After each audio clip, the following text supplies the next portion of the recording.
evening, everyone. Welcome to the Council Transportation Committee meeting of April the 1st. The meeting starting at 6:01 p.m. This is a hybrid meeting allowing public comment both in person and virtual.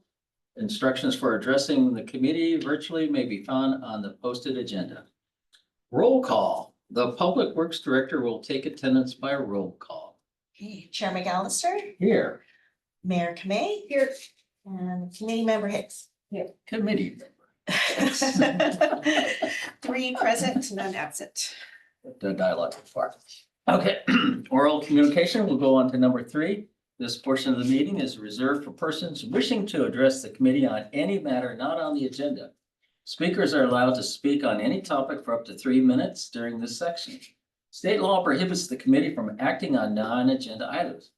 Would any member of the public on the line like to provide comment on non-agenda items? If so, please click the raised hand button in Zoom or approach the lectern. We will take in-person speakers first. Staff will display the timer on the screen. Seeing none in-house, seeing none online, we will end item number 3, oral communication. And now we will go into the minutes. Item 4.1, approved meeting minutes. Meetings for the October 29th, 2024 meeting and the March 4th, 25th meeting are presented for approval tonight. Would any member of the public joining us virtually or in person like to provide comment on the minutes? If so, please click the raised hand button in Zoom or approach the lectern. We will take in-person speakers first. Each speaker will have 3 minutes. Okay. We will close public comment. We will now bring it back to the committee for deliberation and action. Are there any corrections or comments on the minutes? I have a comment. I've never had a comment on minutes before. So this is an outstanding. We'll alert the media. So several residents have asked me, when we made some, they weren't motions, but like comments and encouragement to do things, in our last CTC meeting.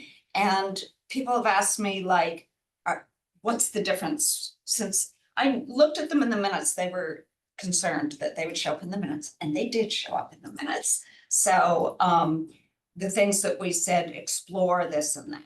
So they just want to know, are you, particularly the road diet, which is just repainting, is it really going to be explored? What does explore versus motion mean in your mind? So that's my question.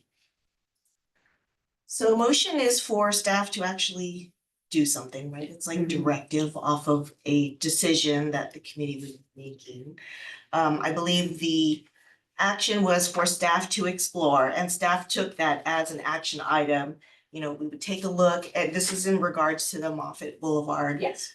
Complete Streets project. And so staff took that as an action item to explore, whether or not it would be feasible to actually incorporate looking at a road diet, given the constraints of the funding, given the constraints of the schedule, because we certainly don't want to lose any federal funding. And these kind of, this kind of, I'll call it economic and political times, right? And so, we took that as something that we would look seriously at, but we weren't directed to include that particular thing in the project. So if we can, we will. If it's not possible, particularly given the schedule constraints, then we won't be incorporated into the project. So the residents were just afraid that explore meant drop it in minutes and forget about it. I was happy to see it in minutes. And just wanted to bring that up because there had been concern. And with that, I would be happy to move both sets of minutes. I'll second it. Okay, since I was not here, I will abstain from the October and then vote yes on the second one. So I guess we do a vote. We did do a vote. 2 yeses on 3 yeses on the minutes of March the 4th. Oh, any public comments? Oh, we already had that. Okay. So, you guys do roll call vote on this? A raise hand vote. Would you like to take the actions, the minutes separately? Please. Okay. Would you like to vote first on the October 29th. October minutes? Mhm. Do you want to call for it, Henry? I call, well, we already did, a motion was made. Do we need to amend the motion to do second, or do we? I seconded it. Okay, no, I mean, it's, I that's a, moved both and she seconded both, but you want them separate now? Because I Well, think he wants to. Yeah. I'll just say, I'll take a note that I will abstain from Yeah. the 29th and in favor of the March 4th. So. Vote, all raise your hand. Boom. Okay, Yeses. yeah. Okay. Now we will bring this item, okay, so we will go now to key project updates. 5.1 US 101/Ringstorf/San Antonio interchange improvements. We do have a presentation from Shanti Tri-D from the BTA. And if she's available, we'd be glad to hear your update. I'm here. Thank you, everyone. Should I share my screen or I share the presentation? Will anybody from the city be sharing it on the screen? I can share it. It's available. Yes, you can share. You should be able to as a panelist. Okay.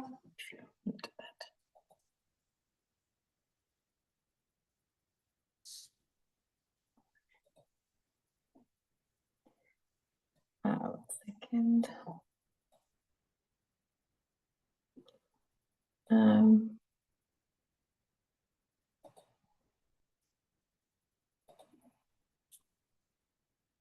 When she's bringing this up, could you sort of put this project, okay, she gets it into context of why it's coming to us, for my own personal knowledge?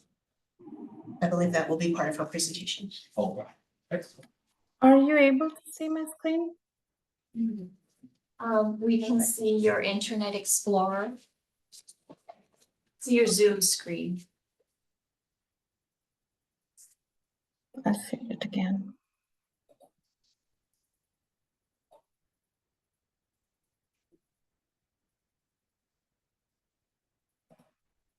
How about now? Not yet. No. There we go. Okay. Can you see my screen? Yes. PowerPoint? In the presenter mode. Okay. How about now? Yep. Okay. Thank you, everyone. I am Shanti Chatradi, Senior Transportation Engineer from VTA. I'm here with Zahir Gulzada, Deputy Director, VTA Highway Program, and Design Consultant PM, Carl Gibson. Here is today's agenda. I will first go over the project's existing conditions as well as the proposed improvements. Project is in the environmental phase and we have been actively engaging with the public. In November, we conducted a community open house in the Mountain View Community Center and presented at the Mountain View BPAC committee as well.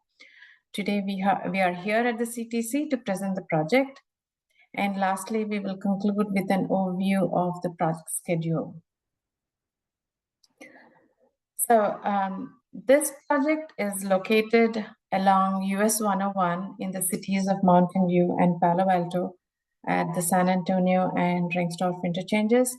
San Antonio is on the left and the Ringstorf interchange is on the right. These interchanges were built in the 1960s and are in the need for improvements. In 2012, when the 101 northbound Ox Lane project was built, Caltrans identified 3 deficiencies for the area. The first one is that the 2 interchanges are closely spaced with a short weaving distance. And the second one is the short southbound on-ramp from Charleston to 101. And this creates a short weaving distance between the southbound on and off ramps at Ringstorf. And the third is San Antonio is an incomplete interchange. There is basically no southbound on-ramp from San Antonio to 101. So to fix these deficiencies, the project proposes to add the southbound on-ramp at San Antonio and then eliminate the on-ramp at Charleston, which is non-standard and also creates a short weaving distance. And for number one, the closely spaced interchanges, we are adding a southbound aux lane. That helps add to the storage. In addition to these improvements, project will implement complete streets by adding bicycle and pedestrian facilities. I will go over the details in the later slides.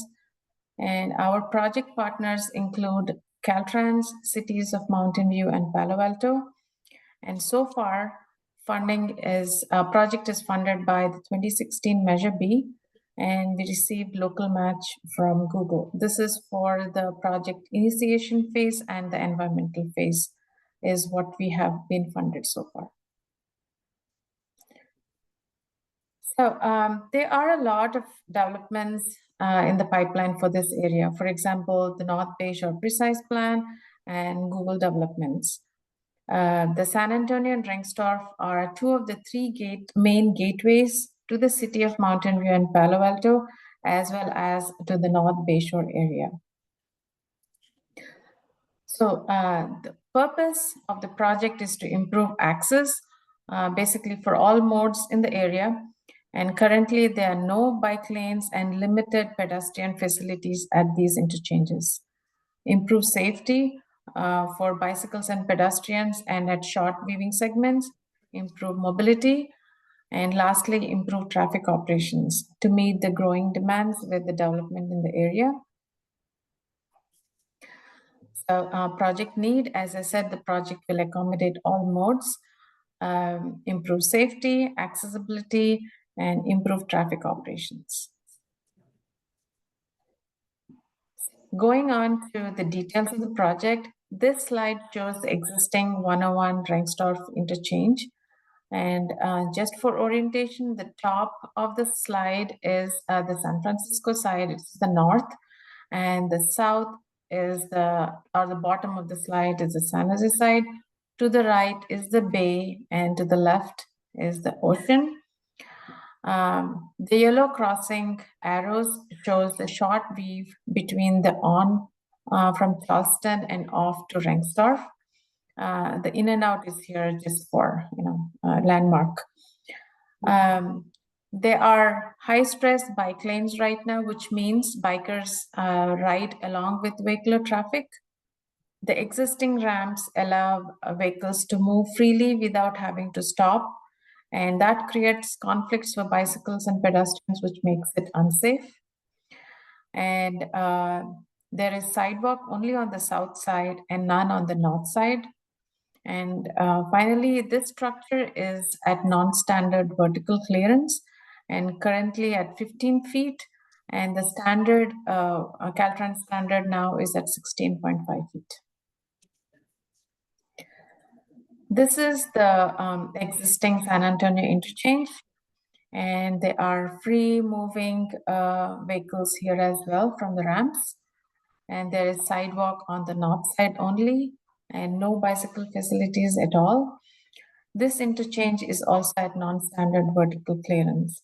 And one specific or main issue at this interchange is that San Antonio is an incomplete interchange as there is no on-ramp from San Antonio to southbound 101. So these are the needs of the project that the project proposes to improve. This is the project built alternative. We looked at various alternatives and identified the alternative that works best for the purpose and need, geometry, environmental, as well as traffic operations. At the San Antonio interchange, the southbound ramp is added. And at the Rengstorff interchange, the on-ramp from Charleston near In and Out is removed. Currently, the traffic from Palo Alto, or basically this area, use local streets and via the Rengstorff interchange to the short weave to get onto 101 southbound. With these improvements, traffic coming from Palo Alto could use the San Antonio on-ramp. All ramps at both the interchanges are squared to make it safer for bikes and pedestrians. Carpool lanes are added where they are not there existing, and more storage is added at the on-ramps. Basically, the ramps are widened. Both interchanges will have new bridges with higher vertical clearance. And then lastly, the aux lane is added between the on-ramp from San Antonio and off-ramp at Rengstorff. Basically, just as background, aux lane is a lane that is added on the freeway between an on and off-ramp. Just want to clarify that. And both interchanges will have bike ped facilities. I will go over those details in the next slides. And I received a comment from the public today from Mountain View. Aruna has shared that with me just as a response to that. Post-COVID, traffic data was collected for intersections and freeways, as well as bicycles and pedestrians. Existing conditions, 2030 and 2050, with and without project are part of the analysis. Traffic operations report is in progress and will be available for public review along with the environmental documents. So we are now looking at the improved Rengstorff interchange, San Francisco on the top, San Jose down and right is the bay. The on-ramp from Charleston here is removed. All ramps are squared and wider for storage. And this interchange has class 4 with 6-foot bike lanes, the green lines, and 8-foot and over at places, sidewalks, the blue lines. And travel lanes here are narrowed to 11-foot lanes as a traffic calming measure, which enhances safety.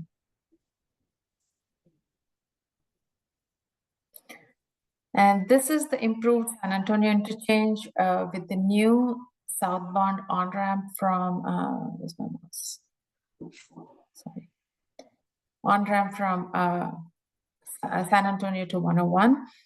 And ramps are squared up and they're wider. As businesses and driveways are not as prevalent in the Rengstorff interchange, at this interchange, grade separated bi-directional multi-use class 1 bike path is proposed, and that's the green line. It starts from the bayside, goes along the north, and goes under the ramps. And the class 1 is provided on both sides of San Antonio. And at this point, users can make a decision whether they want to go on whichever side they want to go. Here they connected to the existing sidewalk, and here they go onto the frontage road. And a gap is left between the ramps so that it gets natural light and it eliminates the tunnel effect. And there's also a shortcut stairway for people to use it. And the bike path does not interact with vehicles, which makes it very safe. And these are pictures from 101 Trimble De La Cruz interchange improvements that was opened during summer of 2024. And these are pictures from that interchange. It has a similar class 1 path. And on the right, there are blue lines. This indicates future improvements at San Antonio Bayshore intersection. They show how the project connects to the future enhancements. This is a separate project and has not been approved yet. And the blue lines were added based on public engagement input. So now going on to the public engagement, We conducted an open house at the Mountain View Community Center on November 14th. It was very well attended with over 50 residents. That shows how public are interested in this project. And this is a summary of the community open house. Overall, the feedback was very positive. They appreciated the bike ped infrastructure improvements. And public had questions regarding San Antonio Bayshore intersection. And this was shown on the slides how the bike ped improvements would connect to the existing and to the future improvements. They also expressed concern about the southbound left turn lane at the San Antonio southbound on-ramp. We are looking into that in the traffic analysis that is in progress. Overall, the feedback was very positive. And we presented at the Mountain View BPAC meeting as well. Public has expressed the feedback at this meeting was also very positive. And public has expressed to remove all right turns on red. Yes, there will be no free movements for traffic in Mountain View with the proposed project. And the project will also try to maintain all crosswalks wherever there are driveways and destinations. This is the project schedule. We are in the environmental phase and targeting to complete it by the end of the year. We will do another community engagement meeting in fall when the environmental document is in circulation. And we are looking for funding, and if funding is secured for the future phases, project will start construction in 2028. There is a project webpage on the VTA website, and please check it out for details. If interested in getting any updates on the project, please sign up. That's my last slide. We can take any questions. Well, thank you so much. That was very helpful for me. Do we go to staff, committee? Any questions? I had lots of questions, but they were answered during the presentation. Mayor? Yeah, so thanks so much for the update. So I was just looking, so this came to our packet with no attachment, and so I just scanned the QR code so I could get more information. Is that the document that we should be looking at for tonight's purposes, aside from the slide deck? Is it just a verbal update? Yes, today is a verbal update and just for information only. Okay, I think that is helpful. I tried to take a bunch of notes. Cause I wasn't, so I see there's like related documents. So is this 10/14/24 presentation? Is that what you've been presenting like at the community meeting and at BPAC? Or, I mean, I can click on it right now. This looks quasi similar to the deck we saw tonight. So is that, if the public asks us questions, is that where we should point them to? Yes, it's very similar to what we presented at the BPAC and the community meeting, but just we added, during the community meeting at the BPAC, whatever questions they were asked, we tried to address those in the slides. So it's slightly updated, but mostly the same. Would it be possible to update the most recent slide deck onto the project page so that residents could see how you've been addressing some of their questions or incorporating some of their questions into? Sure, we will add it to the VTA webpage. And so, yeah, we can do that. So I can, do you want me to work with the city staff to be updated to the Mountain View webpage? That would be appreciated. Well, I'm just looking at your webpage, Oh, sorry, go ahead. I'm sorry. I don't know about the transportation planner. Our project information directs to VTA webpage, so that's one perfect, stop yeah. shop for, all project information, so we would point to VTA's Perfect. webpage, and we Yeah. can work with VTA on Yeah. updating. Great, so that sounds great. So I'm on your VTA site because that last slide said scan me, so I pulled up my phone and I scanned it. So I think if there's a section here with related documents, so I think the most updated deck would be really helpful. And then just a quick question. So thank you so much for, hosting the community meeting and coming to BPAC. If people want to provide more input, we should just provide that email address then? Sure, yeah, we can provide the email access, the phone numbers, and we will be getting the community outreach group from VTA will receive any questions and they will direct them to us. And we will help respond. Okay, and then it went a little. You went through part of the presentation and you said that part of it will be funded by 2016 Measure B with a local match from Google. What's the total amount? So the I total didn't amount, hear a number. yeah, so the total amount of the project right now is about 198 million. And for the PID and PA, the project initiation development phase and the environmental phase was about 10 million. And we have received that 10 million from Measure B, and we have received the match from Google for that.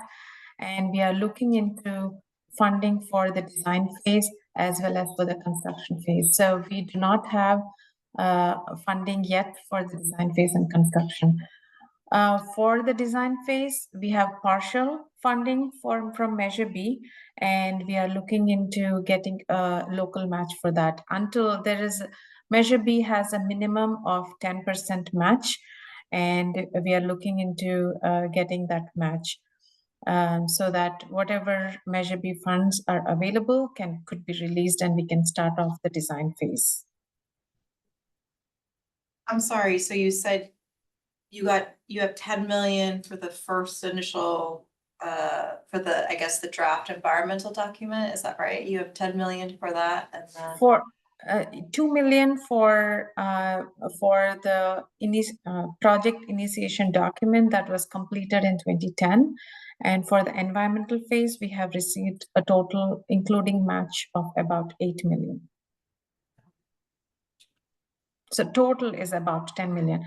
So I can, I'm sorry, I don't have the exact numbers right now, but I can pull it out. And we have a meeting on this Friday with the city director, public works director, and I can present the numbers at that time as well.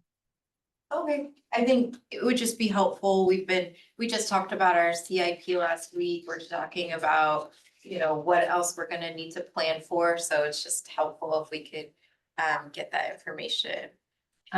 Okay, thank you. My questions. Okay, Zahir and Carl, if you would like to add something. I think you covered it all. We are just a little pitch in terms of for the match. We are meeting with City of Palo Alto as well as City of Mountain View staff to get that match for the design phase of the project.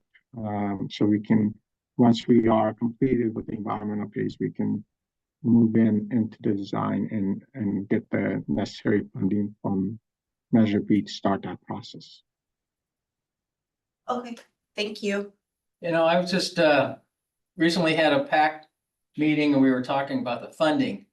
And so how sometimes you were getting partial funding for design, but then you have to reallocate it back to the draft environmental document. So of the product dates up there, which ones are fully funded? Is the draft environmental document fully funded? Yes. Is the complete draft environment, that's completely yes. funded? Yes. And when was that first proposed? Could you repeat that question, please? When was this project first proposed? So this project came in 2012 during the northbound aux lane. That's when it was like brewing, and then because of the deficiencies, it was identified and in around 2015, and it got selected into the Measure B project list and was allocated funding in the 2016. And as you know, the Measure B had lawsuits and stalled for some time. And so in 2019 is when the project received funding, and then we kicked off with the bid phase. So in 2020, you said 2020 or 2019? 2019, yes, This is when the project started. that's And correct. that's when you had funding for the draft environmental document.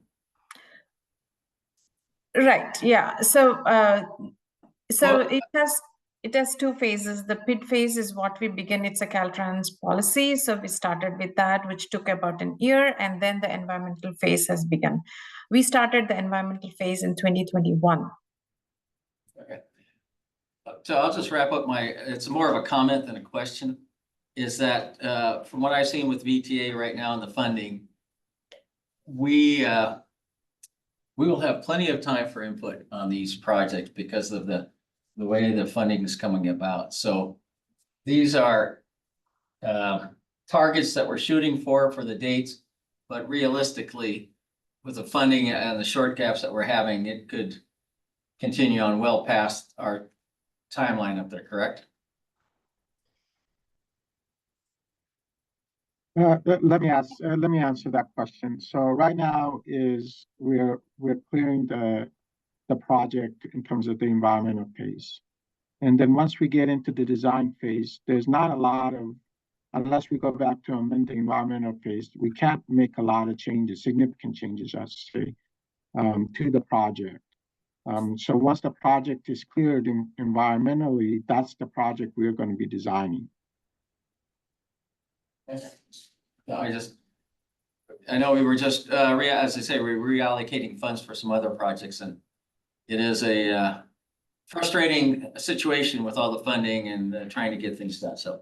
And I will add that Measure B right now is very underfunded. So this project, while it does have Measure B funding available to it, it's listed under the highway program in Measure B. We will need additional funding, whether that's outside grant money, whether that's state money, whether that's federal money. The project will need additional money to move it forward, to complete the design as well as the construction phases. Yeah. And that's true for most of our Measure B projects in the highway program. Yeah.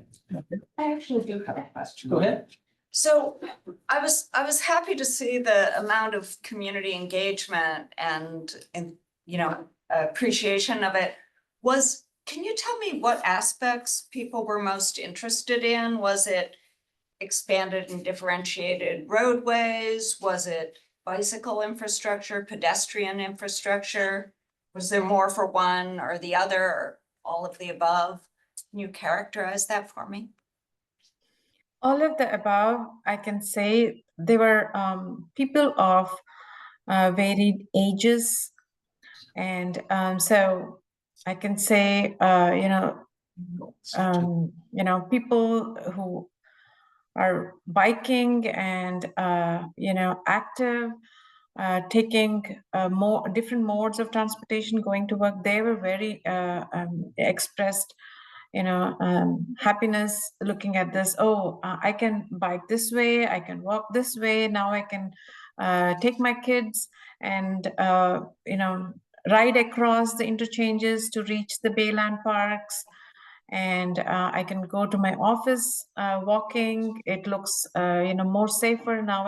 I'm not comfortable biking, so we had a lot of those. And then we also had I can now make my way to 101 faster because there is San Antonio on-ramp is added. And so it was varied interest. I think I can say that interest based on what mode of transportation they would take. So in general, I would say all of the above. Okay, thank you. Would the shoreline pedestrian bridge affect what you do on Ringstorff Road? If that ever comes to fruition? Or are you Yeah, familiar with the shoreline pedestrian bridge? So there are independent projects. I don't think that would have any effect or impact either of the projects. Okay, well, thank you. Appreciate your time. And we'll look forward to another update. Thank you. Well, we will close, you. we will close 5.1. Before that, again, I'm very, just realistically, we're looking at the dollars and that time frame is not going to happen, but I would be interested. Do you have any update on the shoreline pedestrian bridge? How that's coming along? Not for tonight, but I can in the future. Okay, because I mean, it is fairly close to the Ringstorff Bridge and that could modify it somewhat. Okay. We will now close that, move on to item 6, new business. 6.1, the active transportation plan, scoring criteria and holistic network maps. And I believe we have a staff presentation on this. We do. It was a second to get set up.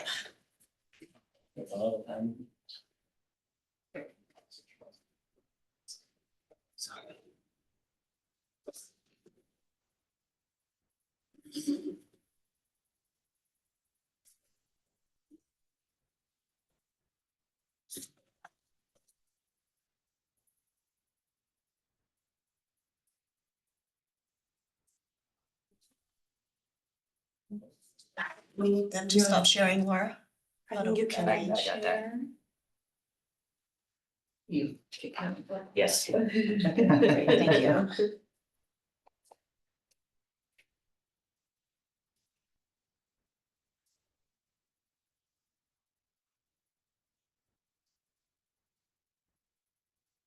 Thank you, Chair. My name is Brandon White. I'm a transportation planner for the city of Mountain View, and I'm happy to speak to you all today about the active transportation plan, holistic network, and scoring criteria. I often think it's helpful to start with the end in mind. So the staff recommendation for today is a recommendation for staff to proceed with the development of the active transportation plan, including maps and scoring criteria as presented. What we're going to do here today is first talk a bit about our background on the project, then the holistic networks, then the scoring criteria, and then the next steps in the overall active transportation plan or ATP process. First, for our background.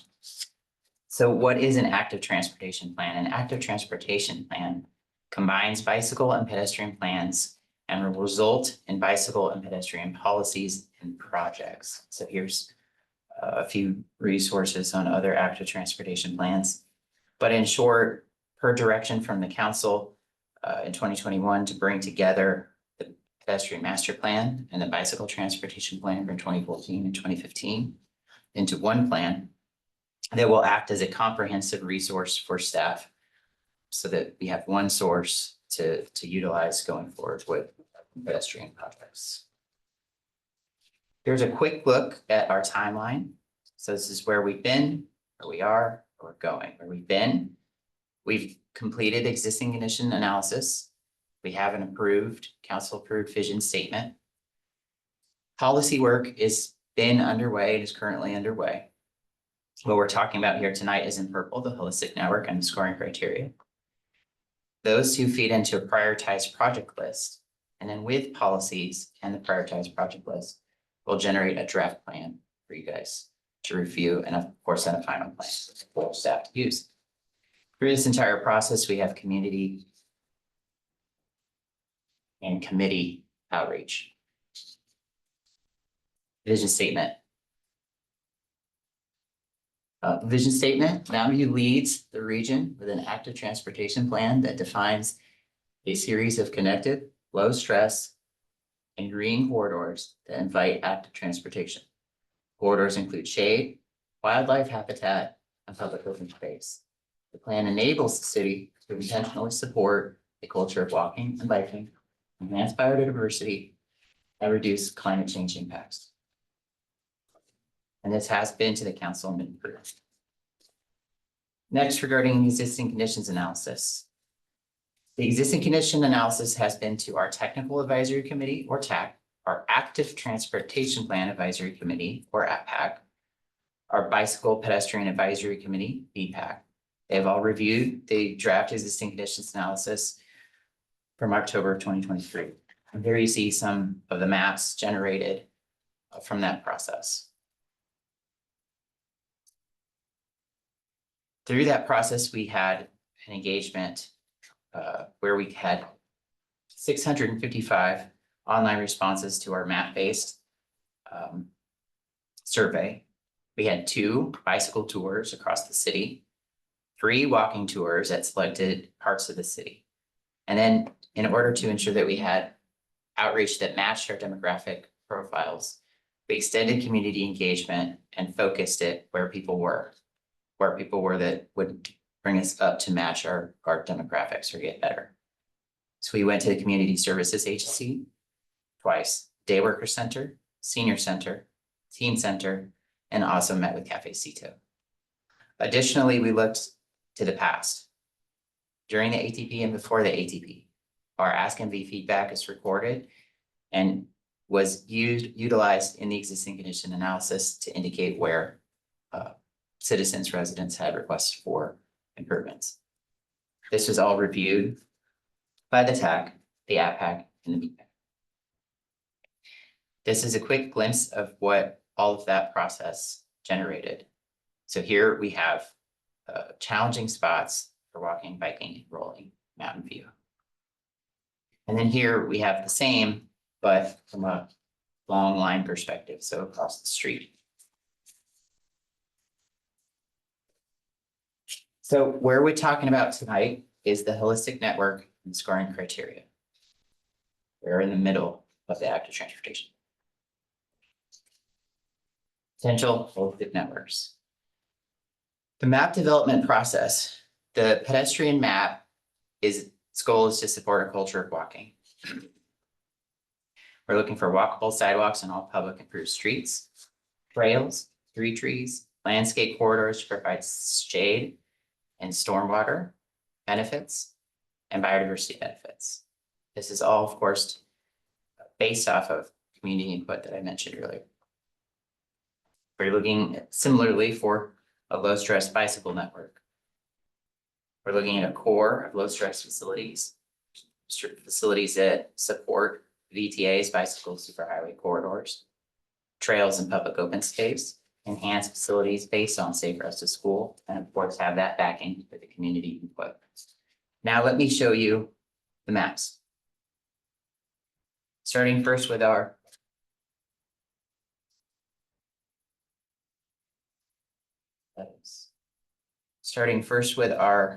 pedestrian map.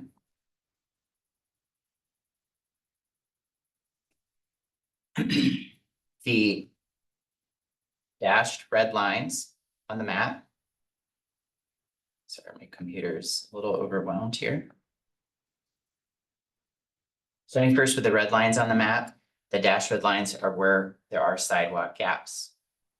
The blue lines, which are everywhere on the map, so much so that you might not recognize that they're there, are our existing sidewalk. In Mountain View, we have 96% of our streets have existing sidewalk.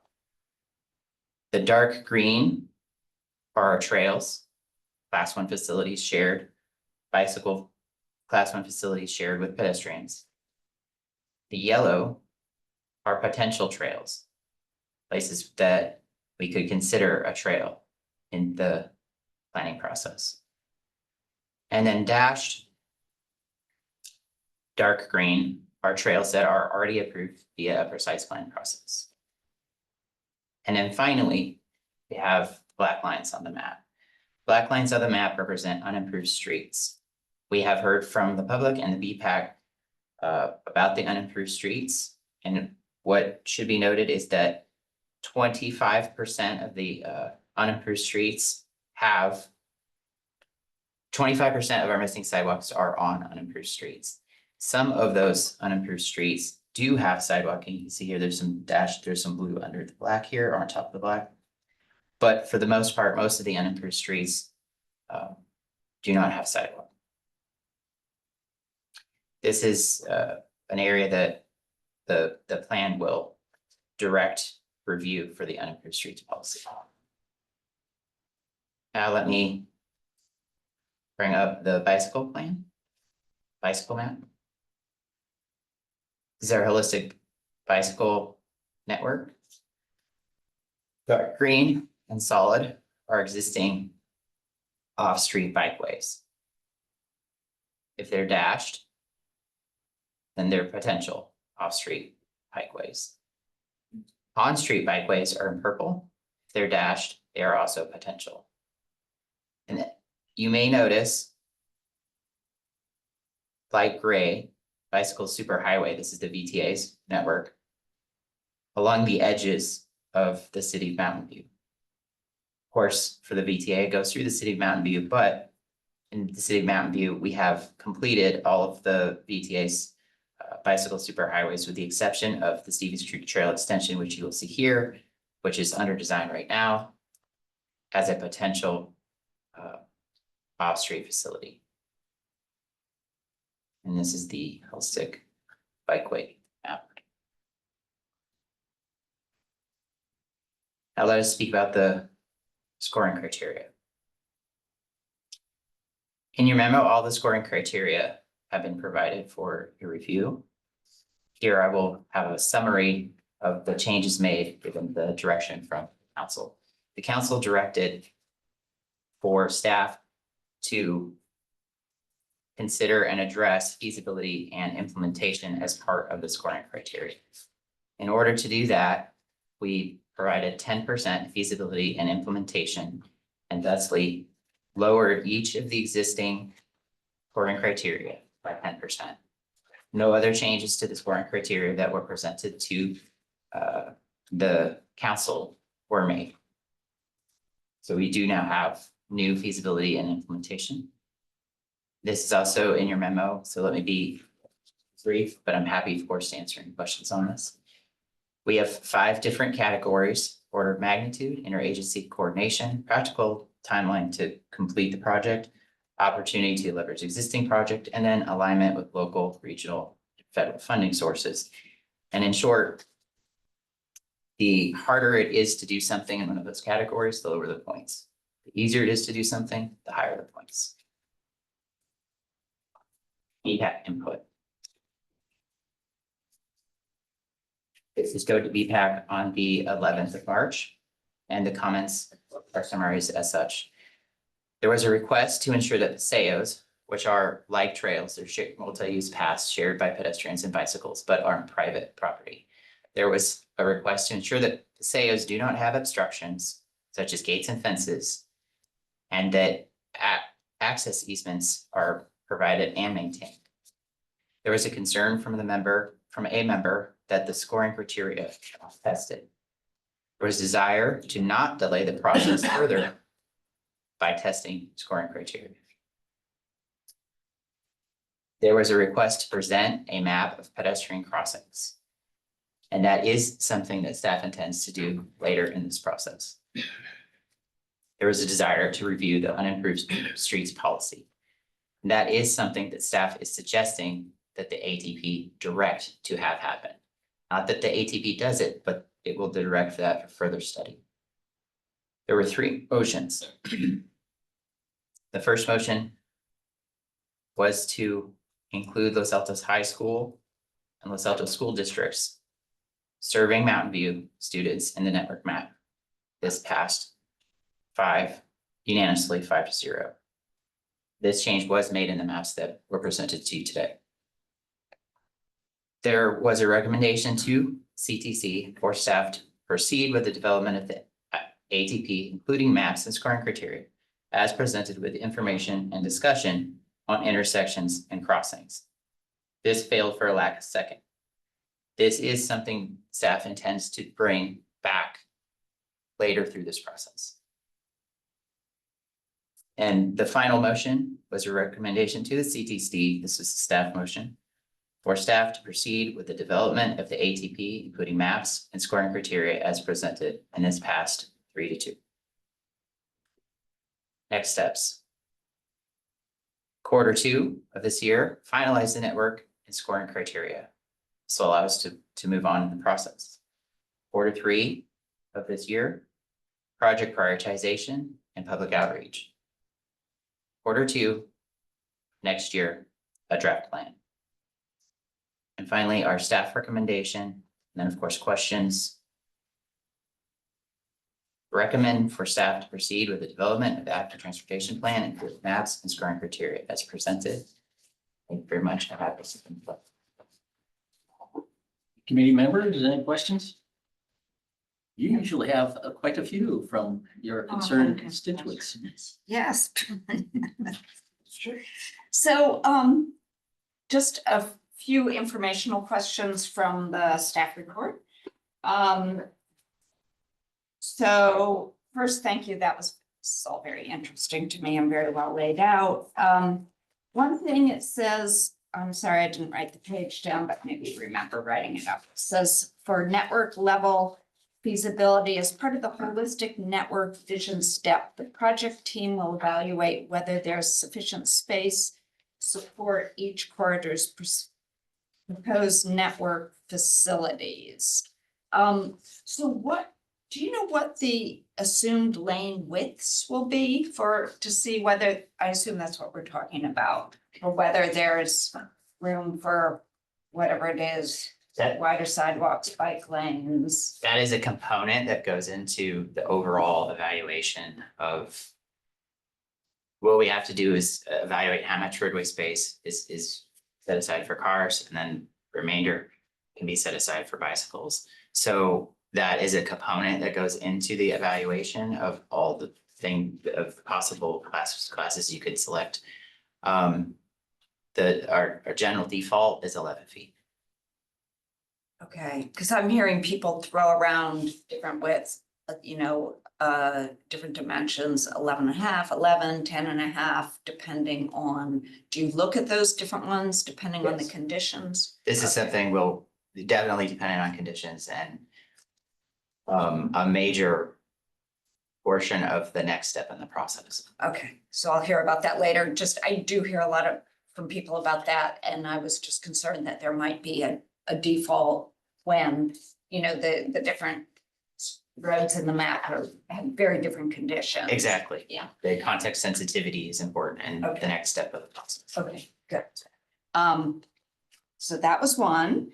Then I just have some terms that I'm not fully familiar with, although I can make guesses, but I might guess wrong.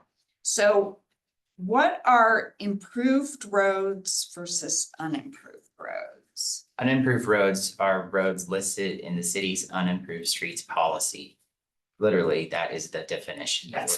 Now. Okay, what kind of characteristics Yes, do they right. generally have? They generally have a county road, so no sidewalks, drainage might be less robust. Who's the best person? And I'm so glad is here to answer that question. They mostly are neighborhoods that were unincorporated that became incorporated. I'll let Robert go a little bit Yeah, more, I've but heard- that's the gist People of it. call certain roads like rural roads. Yes. Yeah, sorry, Robert Gonzalez, Principal Civil Engineer. So you're all correct. These are roads that were incorporated into the city. They were previously constructed by the county to a different standard. So sometimes it could be lighting, sometimes it could be drainage, sometimes there's sidewalks on one side, but not two. So there's a list of potential deficits. So then I would love to hear what the unimproved road policy is, in a summary, if it's like a 20-page policy. Yeah, but if the transportation manager, Lo, would like to answer it, fine with me.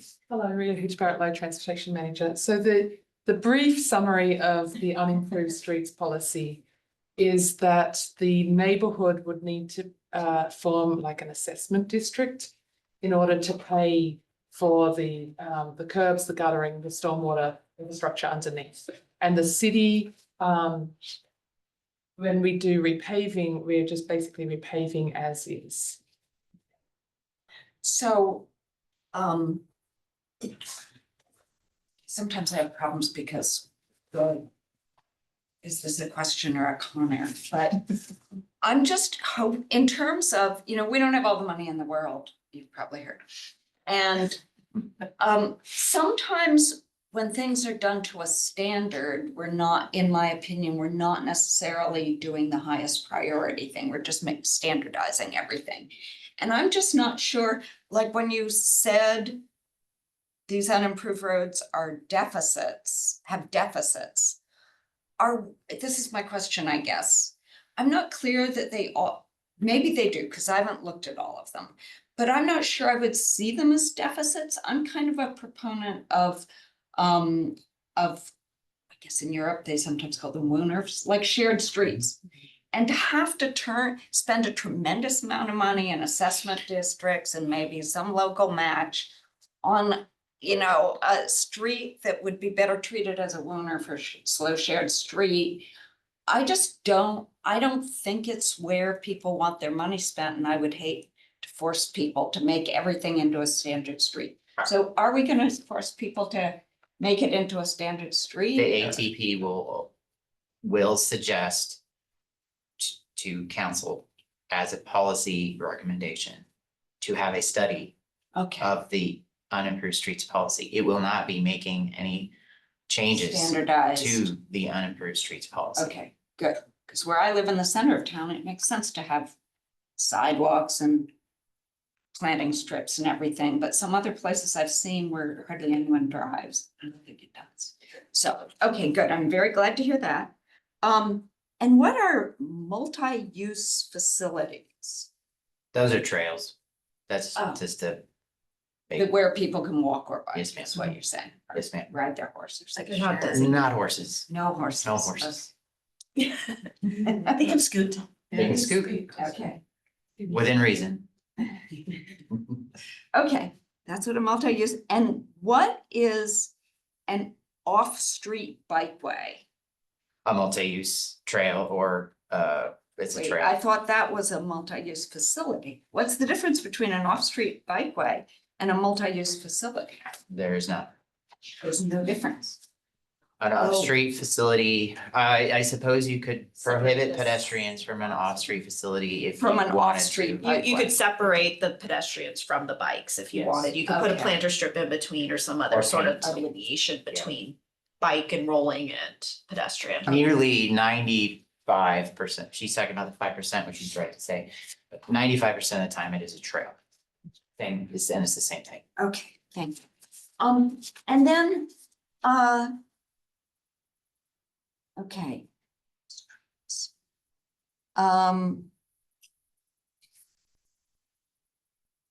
How are we looking at, when I look at the map, how are we looking at neighborhood streets? There are all these streets that don't show up as, you know, they don't show up as, what do you call them? You know, with streets with bike paths. I don't have mine in front of me. Maybe you can put up one of the bike maps. They don't show up as streets with bike paths. Yeah, the bicycle, and they don't show up on the pedestrian network either. But those are the streets that when I go places, I walk or bike on. As is, Because I don't like the big streets. And a lot of people I talk to, you know, I'm not, again, I'm for the bike paths on El Camino and on California. And I know people who are very enthusiastic about them. But I also know people who come to me and say, why are you doing this? I will never bike, I'll bike on the small streets, the ones that don't show up. I will never go on El Camino or California.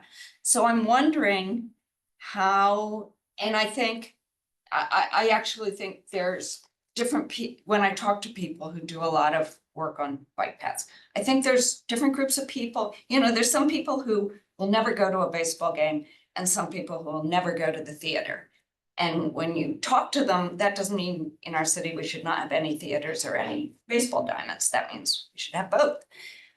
But I don't see how we're considering many of those streets that show up in white as if they're not really on the bike map are where a lot of people, it's the only place a lot of people will bike. So what are we thinking about that in the ATP? So what I think you're describing is what Caltrans would label as a class 3 bicycle boulevard. Yes, in the Yes. picture, in the staff, Yes. yeah.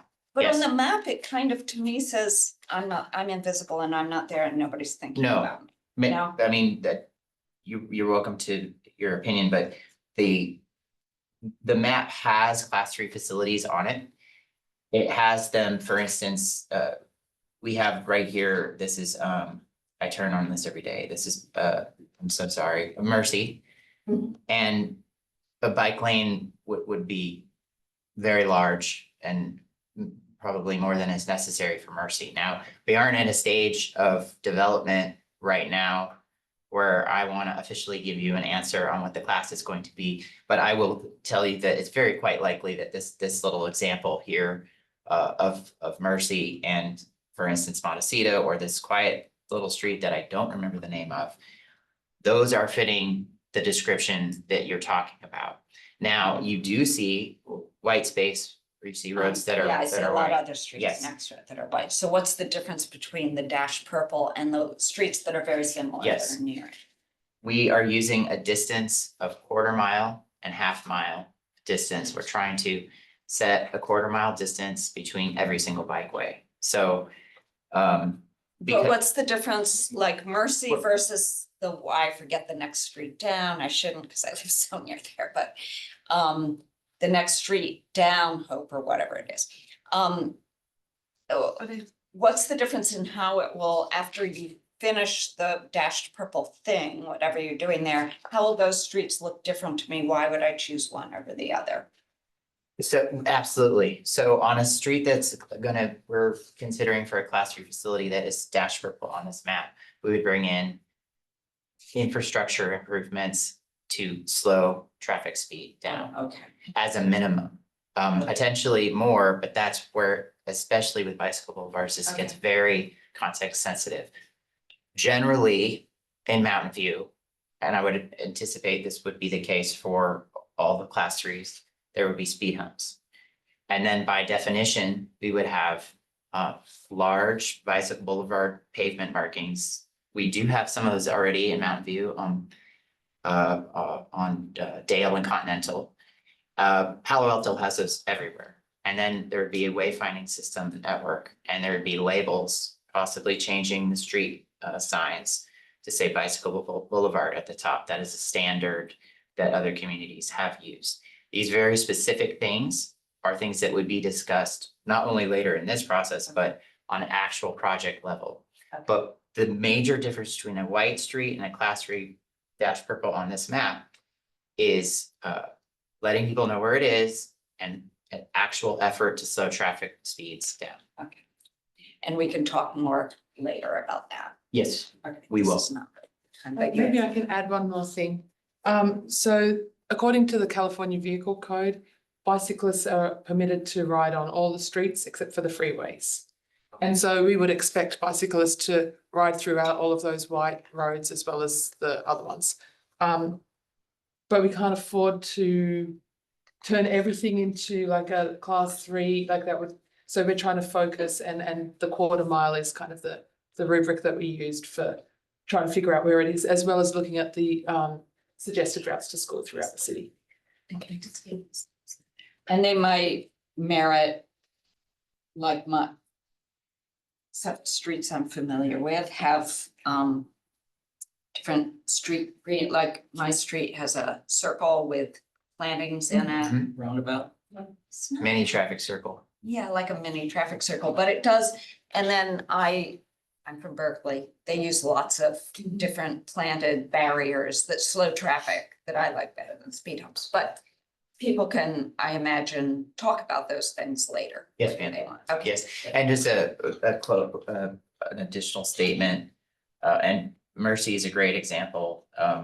That's there to connect to a trailhead. I So sometimes we'll even increase the density if it connects to something very important like a trailhead, or just is it safe for us to school, safe route to school that we know is used quite often. So you'll see density that is greater, like the perfect example is Colony Street, Rock and Old Middlefield. Well, Old Middlefield will not be class 3, but the density is much greater right there because we have a school and we have a trailhead, and then we have lots of people riding on Old Middlefield now, believe it or not.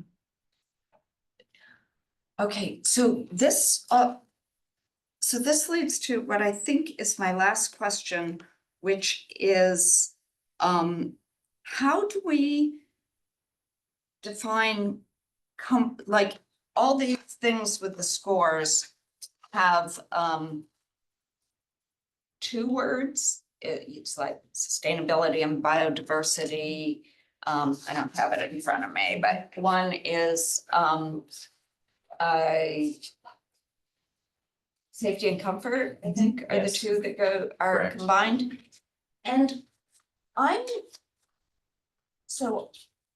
wondering how comfort is defined, and I'm hoping it's not defined as, I'm more comfortable when I'm safe, because that's the same thing. We might as well take comfort out. I mean, I am more comfortable when I'm safe, but I'm thinking of it when I'm thinking of safety as the basic thing, as a basic thing we're looking for, and comfort as the things that convince people to bike or walk when they otherwise wouldn't.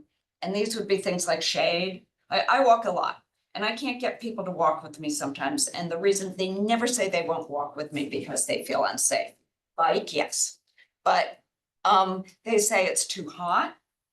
They say this is usually Evelyn and El Camino, which I walk on sometimes to get places.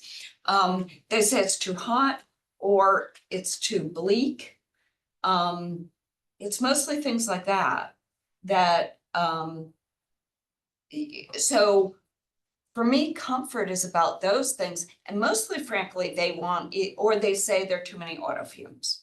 So mostly it's like a green buffer or trees that would convince them to walk. But that's under sustainability and biodiversity. So I don't know I'm not sure whether comfort is in the right place, or how are you thinking about that? To indirectly, and then I will directly answer your question, to indirectly answer your question, we fully understand the things that you're saying about what makes it comfortable to walk on a street. And it's a whole host of things, many of which are in other categories of the scoring criteria. And will be considered as the plan is developed. That the facts that you bring up are definitely front of mind in this planning process. Directly speaking, safety and comfort are defined by the 4 categories and literally what they're written down in there. So some of what you're talking about is a comfort concern, but is actually part of sustainability and biodiversity from a scoring perspective. So which of these, so to me, reducing pedestrian crossing distances is about connectivity. And improving pedestrian network density. Those are about connecting to places I want to go better, so I don't have to walk all the way up El Camino, cross, and come all the way back down and then go to the hardware store. I just don't see in that definition how these things are about comfort. They seem to be about safety and connectivity.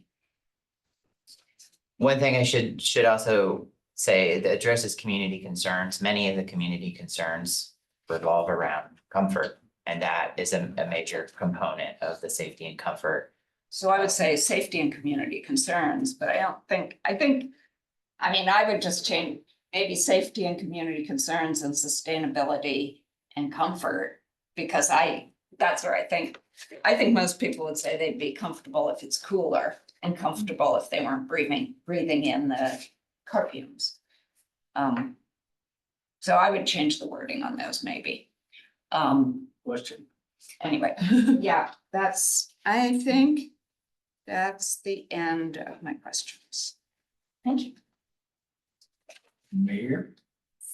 Okay, so thanks so much to staff. I think from like last time talking about ATP to where we are now, I'm just like really impressed with everything we're seeing. So thank you so much. So I was writing a couple different notes to myself. So when I'm looking at attachment 2 for the holistic bicycle network, I should be in just like looking at this, I was trying to read through the staff report. So the holistic bicycle network is incorporated into this is our safe routes to school and our Vision Zero action plan built into this, right? And so, okay. Thank you. So this is what exists now, or some of the things I know that we were talking about doing for like safe routes to school. I know that some people had feedback. Is that already incorporated into what we're seeing tonight? Yes. Okay, awesome. Thank you. For the scoring criteria, I'm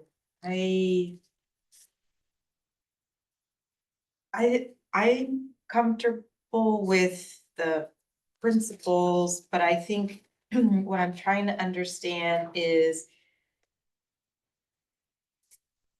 being able to connect the dots with the ATP vision statement. And so, you know, and I think that's maybe where you were coming from, where Councilmember Hicks was coming from.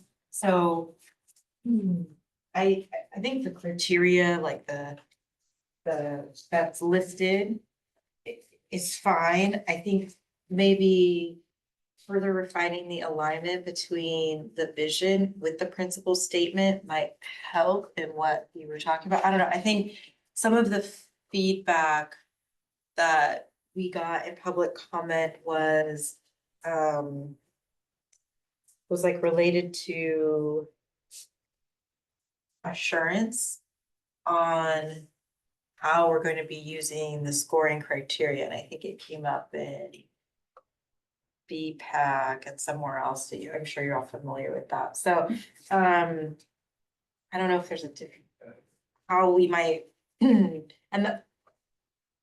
I realize those are two different questions, but just kind of, as we're talking about scoring criteria, those are the things that are coming into my head. Like, how do we align the vision statement and kind of the language there with the principles? That's, I guess, the first question. And then the second question is, as we're talking about criteria and how it's going to be applied citywide, how do we tackle that issue where, you know, example X might score greater than example B, but residents may feel that one should score higher, right? So I'll answer the second question first. Perfect. Because honestly, that's the easier one. Okay. So the scoring criteria is meant to be unbiased, right? Right. So we're not prioritizing a project that we've heard about for years, or that the idea is that if it has these metrics, it will rank higher. Yes. That being said, if there are priority projects, we can list them as a priority project, even if they're not. This is one metric for us to develop projects that then get CIP funding. Right? So if there's a grant that comes up, something that's lower on the list might move up because it fits the grant really well. If there's a priority that it's on a safe route to school, even though that is a criteria, but that becomes more of a priority because we've heard about it in safe routes to school, Vision Zero, and now it's in the mid to high in the ATP scoring, that would be a priority. So we can prioritize projects after we see the scoring criteria. It doesn't mean that just because one's here, we're not gonna do it, or one's here, we are gonna, should I reverse that, but you get where I'm going with it. And I think council gets the discretion to review CIPs too, Correct. right? So I think there's multiple layers with which things. This is a starting point. It Right. gives us a list of projects and it gives us a good idea of almost best bang for your buck kind of a situation, right? These are priorities based on information we have available today. And if things change, you know, the idea is that this plan will help dictate the CIP for the next 5 to 10 years of projects that we can incorporate. And so as things change, as funding change, sources change, as hopefully bike and ped levels increase at some of the schools, as some of those metrics change, we have to reevaluate. This is gonna be a living document. So I hope that answers that part. It does. Thanks. As far as the vision statement, Well, I think, yeah. I just in listening to the discussion and the questions that Councilmember Hicks had, I was just. Council has approved that vision statement. I think it works well, but as we talk about the principles, maybe that's where. Just an overhearing. So I don't know. Maybe that's a comment, but it's a question that came up for me, and just, I think being able to connect. So that things feel like metric driven versus, you know, a principle. I think something that the nuance there is like. Access and equity may feel subjective, you know, even though we have the criteria there. So but what it's not, because we have the scoring metrics with the criteria, you know, so that's how I guess I would think about it. Is that what staff is thinking? the goal is to take the subjective out of it, so that's the goal. I guess I'm trying to. I wanna make sure I'm understanding the question. Is the concern that the ideals that are set in this vision statement aren't necessarily reflected with the strength that you think they should get? Like, maybe we have a whole sentence on shade, habitat, and public open spaces, but that category I guess where that, what would is only that fall 9%. into? Are you Yeah. thinking that should be a Yeah. higher I just, percentage? Is that what? I'm I trying don't to, know, I don't know that I would say it needs that to be a higher percentage, but I think that it's emphasized quite a bit in the vision, and then in principle, it's only 9%. So not that we wanna go back to tweak and approve to council vision plan, but I'm not, but I'm just curious, and perhaps that's where.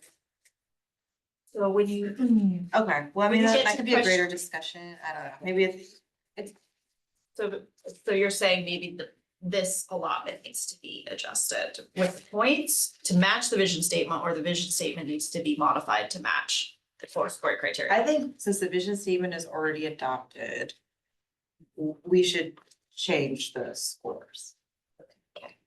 I'll let you guys. Yeah. But I think that's something that I'm hearing, and apologies that it went into thinking about that versus a little comment versus a question.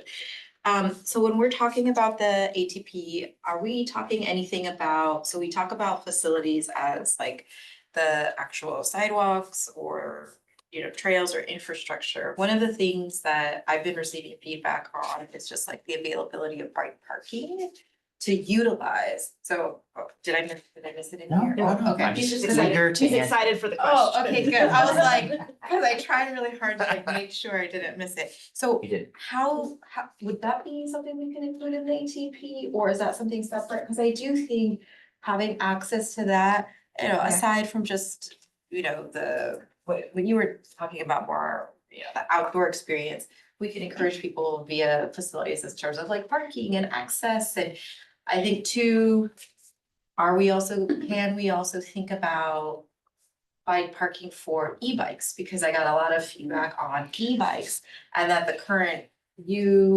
parking is not the correct sizing for e-bikes. I don't know about that. It's Yes. just important to not get them stolen, whatever. Oh, no, it's like, e-bikes are really heavy, and people, especially because usually those that are using them They need the assistance for the yes, pedal. thank you, that's great.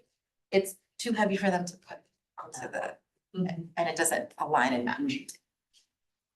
I have a meeting on Thursday and I read through our policy language literally 4 o'clock today Okay. for bike parking. And so it's one of our policy things that is underway. Okay. You will definitely see it and have opportunities to make comment and tweak.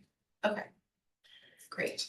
And I think part of that too might be, areas for people to take like respite from walking too as well, right? They might need to take a couple stops on the way, so, I'd be interested to know like how much infrastructure we have related to like, are there city benches, are there not, are there opportunities, I don't know. For folks as they're trying to get around, could we count both of those? And I think those are our questions. So, committee members, I'm coming in late into this process, considering it started in 21. So I bring a different perspective on the timeline and some of the definitions and statements in here that will not necessarily have the depth that you two have acquired over the years. So I do want to rely on your judgment, but I may be strong on some other issues that I don't feel comfortable with. So that being said, I'll go to the statement, the VTA, the ATA vision statement. So I should go with my questions first, not my comments. But my question is to you guys, just because council adopted it in whenever, can it be redefined? Question is, Mountain View leads the region with bicycle and bike corridors that are low stress and green corridors that are bike. So some changes in that. So I will get back to that on comments. I should follow my own rules. Your question is, you're asking us, can you make changes to the vision statement? Yes, I we can imagine, propose everything. I mean, I it's, imagine we can. I'm not sure I want to, but I Okay. imagine we can. so I will go to some of my questions on here. When I saw this, the word holistic, I took the meaning to be the ideal routes. But when I look at your maps, it's hard for me to say, well, is there a main route? And then all your conditions about width and practicability of funding and all of that. So it sounds like, well, my idea of a holistic is, here's the ideal program. And yet you're presenting a program that has been defined by all these parameters. Is that do you understand and I'm concerned about, if you didn't have all your parameters that you put in there, would these maps look different? If the parameters being 1/4 mile provision of bikeways, Whatever provisions you have in there, if you had, this is our goal, we want to achieve it. Holistic, because in comparison, holistic is way above there and looking down. And forget all the small minutia. Would your map change if we did that approach? it's when we use the word holistic, our intention is more to be comprehensive and wide ranging and inclusive. But to answer your question, we have to work with the city we have now. And so which I may fail to understand your question, and so I'm sorry. So we are using some of the parameters, road width. We aren't going to purchase. We've given ourselves a parameter to not purchase right away or not condemn right away in order to widen a road to produce better bike width, or similarly for a sidewalk. So we're working within the current parameters of the city to produce something that is inclusive to all the modes and the goals of revision statement. And is a comprehensive network that it goes across the city. That is our goal with the holistic network maps. Because some of your parameters are, well, is it not wide enough, or is it, there's missing some sidewalks, and so there's cost associated with it. When I look at a holistic view, I'm saying, here's what we want. We'll fill in the blanks as we get closer to our ideal, what we want. We aren't doing that. Yeah. So if I were to look at this map, the bike map or the ped map, and I turned all of the lines, purple and green, if I turn them all black, right? And I just looked at it, how it relates to the city. I would say this is a pretty good map for getting us around the city, right? We get to all of our major destinations, we get to our schools, we get to our shopping centers. You know, we basically, I'll use the word penetrate, right? Penetrate all areas of the city. So from that aspect, I think we have a pretty good holistic vision of how we want this to build out. And then we just get into, well, what's a solid line versus a dash line, right? And all the dash lines are what we need to build.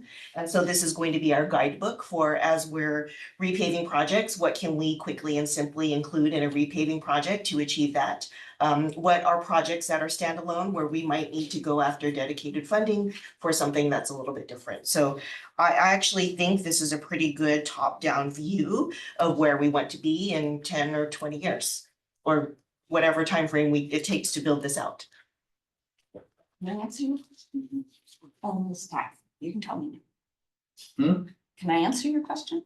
Yeah, go ahead. That's what I'm relying on your experience being here. When I Google the definition of holistic, it says it means interconnected. Like in the interconnected network, which is what, it doesn't say just one main best street.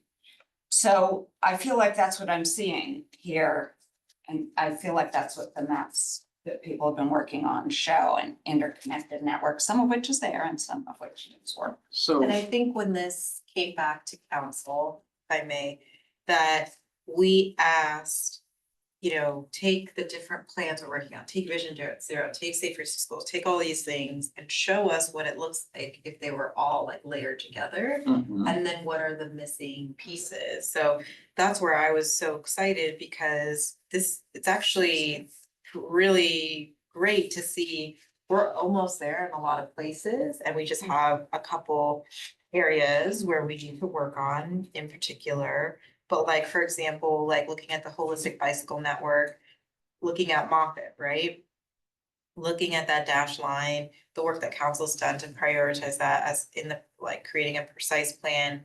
We'll be able to connect people and have them safely get across Central and get to town, right? So that's where I think we were thinking about this, like.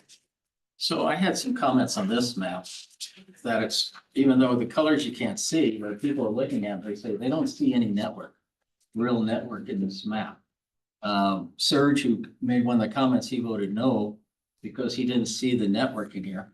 And maybe the map is when you blow it up and you can see the lines, but that doesn't look like a network to me For what? for walking. I mean, it's just, again, you guys have seen more detail. You can see the trees. I'm looking at the forest right now and I don't see them. Well, the sidewalks are, I think the problem with this map is that the sidewalks are really light blue. Yeah. And if Well, we yeah, made them that's pointed out to darker, then there'd be a lot And there. almost everywhere. Yes, so and I think everything is outlined in that blue. And it would be nice if we were So- able to emphasize the The sidewalks network are- better in this one. Oh, yeah, the sidewalks could be a darker blue if that's. Yeah, what I mean, you're the whole saying. thing will be outlined then, which maybe could be helpful, but. We We can can definitely certainly- take a comment to change the color. You can brighten the color. Yeah, the it color's stand fine, out. it's just they're so skinny, they look like they're not there. They're Um, skinny. Because in reality, they are smaller than. Okay, because again, my perception, again, and I don't see the things that we're talking about here, so hopefully that will be resolved. Another question I had is, this has been going on for quite a long time. And I keep seeing the words, additional round of community and committee engagement. And I saw that at least 6 times through the report. Is there a way to move this process along a little quicker than it is since 2021? I think was when you first started this project. Yes, And and it's all this, yes. yes, and this is a discussion that the leadership and myself had last week. And we have ways planned out, pending the results of this meeting to get things, to stay on the schedule you saw, if not advance it. Streamline it a little bit. Yeah, I mean, but when I came, no, that's a comment. Okay, Should we just go to comments? No, let me ask my question. I gotta follow my own rules, otherwise. I'm not hearing anyone. I know, I'm just, okay. It's hard, because questions are the reason you're asking. Yeah. You should get a comment. Yeah, well, I'll comment on, so, there was a question about that you were doing your scoring and somebody mentioned a cul-de-sac. And they asked you, well, a cul-de-sac might be missing a street. How would that be scored for something that doesn't? And the question was that you weren't able to answer their question based on your criteria. Have your scoring criteria to go along with some of them, there is some redundancy in this. Did you come up on this on your own? Did you find this from some other area? Did you try to make it all encompassing, or did you try to make it all encompassing, or try to make it pinpoint to differentiate the different projects or roads? Just a point of order. Staff wasn't able to answer that question because we're live in a meeting and it's a very specific question. So that's why we weren't able to answer that question. Regard to your questions about the scoring criteria, they are starting, the development process for this is a starting point where our consultant gives us other, like a lot, 5 times the amount of scoring criteria you guys see from other communities that were used. Oh, my gosh. Yeah, and then I sift through that, and then I give that to my manager, transportation planner Lo, she sifts through that. Then we bring that to our technical advisory committee. Prior, we have the vision statement. So the technical advisory committee has an idea what they want to do for the vision statement. So now we are working with a vision statement. Then we try to match, after those first 2 filters, criteria to the vision statement. We do that with our TAC. Then we bring that to our active transportation plan working group, which are local nonprofits or community agencies that aren't part of the city of Mountain View. VTA is a great example, or community services agencies, another good example. They're both on the APAC. We do the same process there, and we've narrowed it down for these. I forget if there's 10 or so, and then we narrow down some points. The next process, I think with the scoring criteria, we brought it to council.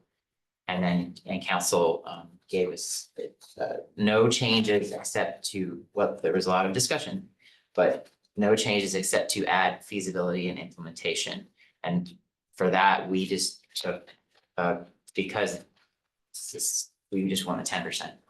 And we're bringing that for you guys as as a starting point. And so that's the process that brought us to here.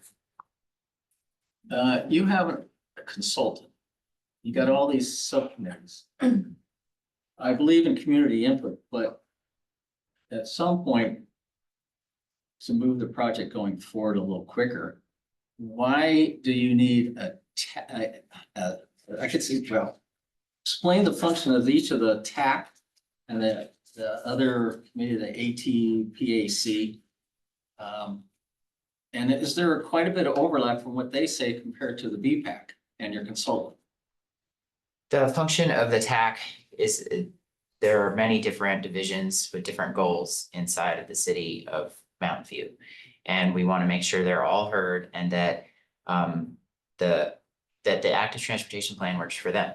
And that there isn't a conflict, or if there is a conflict, that we can try to work through it and try to find a compromise or a common ground that lets us all move forward. That's the TAC, but the active transportation plan or advisory committee, they're representatives of basically the general public and many of members of the public that don't come to the BPAC meeting, that don't come to our community outreach events. And so they are representing, folks that need CSA services and the Day Worker Center.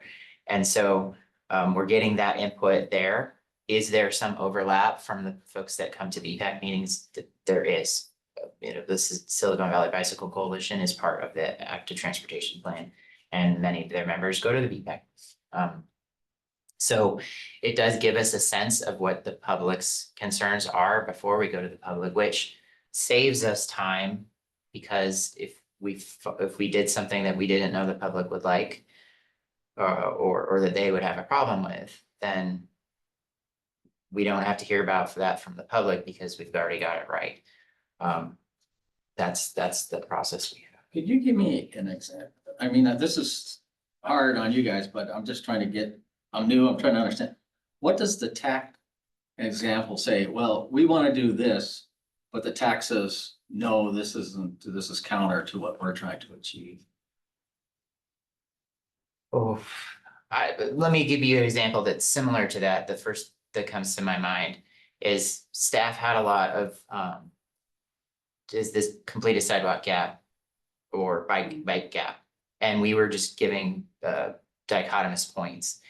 And they brought their expertise to say that there's a lot of times where we can improve that gap, but we can't fix it because the gap is too big. We still want our projects to get points for that. And we had not considered that, and it was an easy change for us to make, and so that's where you see partial points on the sheet. I will, since I'm sort of going broad on this, if I ask you a question and you want to think about it, you can write me a response. So you have an out, okay? I just want you to don't feel pressured. Thank you, sir. I'd rather have you say, I don't know, I'll get back to you, than to ask one of my off the wall questions. At least you know they're all wrong. Okay, the other question I had, well, questions. So why, if you're a holistic and you're doing, again, okay, my term is holistic, you're building this route. Do you have to I noticed that everything has to be a complete street? Because there are situations where you're gonna go, this is a good route, this is well within, but it's not gonna meet complete streets, and therefore we don't consider it. The city has a complete streets policy, so we are gonna consider every street to the extent that we can to provide a bikeway. Or a pedestrian facility. Bikeways are generally the ones that have this conflict. If there was difficult decisions to be made about what gets used for a road, what part of the road gets used, this is an example of where the TAC is an unbelievably great partner in this process. We can lay out, hey, this is what we would have to do if it was gonna provide this level of bike facility. This will affect traffic in a certain way. How do we as a city feel about that? And if we aren't able to come to common ground, eventually this comes through and there is decisions made, maybe even by this group, on what direction to go. Our job is to consider and discuss the public's input, best practices, and the city. But as a transportation planner, I don't know every single aspect of the city, and that's where the TAC is so important. And then also, I'm not an elected official, and that's why you guys are so. We don't know. I'll speak for myself. Okay, you have, this says the draft holistic pedestrian network displayed in attachment 1 includes the complete network of existing and potential pedestrian links in that.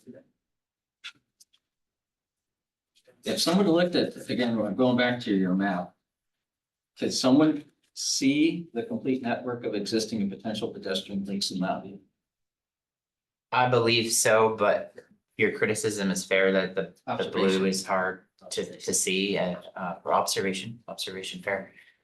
So I believe that with the existing 96% sidewalk and the 4, which is in red, you would have the links. Now, we have received a comment from the BPAC to talk about the crossings.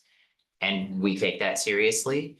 And that is something, even though the BPAC did not approve that motion, it is something that we will do. Space. Okay. The director answered some of my questions for me. I had a question about defined long-term. He helped me understand that a little bit better. There was, okay, is proposed, so it says the draft feasibility implementation is proposed to include an order magnitude, cost, as well as other factors impacting feasibility and implementation. So you are looking at costs at this phase then? To see. No, we will be looking at costs in the next phase. And then, this is, okay, don't take. So when you guys get feedback from individuals, sometimes do you look at that as, okay, this is one, are you looking at a trend of feedback, the same item, or do you just say, well, one person mentioned this, that, okay, well, that's something we gotta look into. But we certainly, we look at every trend. Trends are extremely important, and then we consider every single comment seriously. Whether we act on it or not really depends on the comment. What is the city's high injury network? The city's high injury network was defined in the Vision Zero local road safety plan. And I can give you examples, but I don't have every street memorized. I do. Well, I don't need to straight, I'm just, what's the criteria? Criteria, Yeah, high injury. I can respond to that. So the city's high injury network was based on the history of fatal and severe injury collisions. And so the top of the list is El Camino, and then Rengstorff, Shoreline, Ellis. And actually, there's two ways of defining it. One is the length, and then one is by, so Ellis enters the list if you consider on a per mile basis, and so does El Monte. It's probably all the streets that you would assume would be on the high injury network. I have another question, but it's not pertinent to this, so I'll leave that off. Okay, the rest is gonna be on me to try to figure things out. So I will then open it to public input. Would any member of the public joining us virtually or in person like to provide comment on this item? If so, please click the raised hand button in Zoom or approach the lectern. We will take in persons. Okay, well, we will take any virtual person. You have 3 minutes to ask the question. Yes, I'll pull up the timer and then Bruce, after the timer starts. Bruce England. That is Bruce England. Thank you. Hello, Bruce.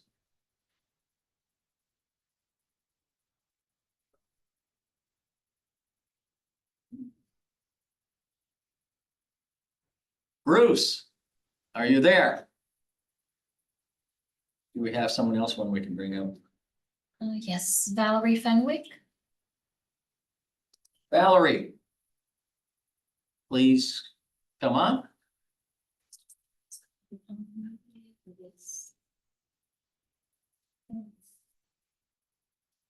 Oh, we can go back to Bruce. Sorry. Okay, yeah, Bruce now. Was there a technical? Yes, I had to allow them. Sometimes that's okay. Bruce, your comments, please. And could you reset the clock? Thank you. Bruce, you're showing us muted.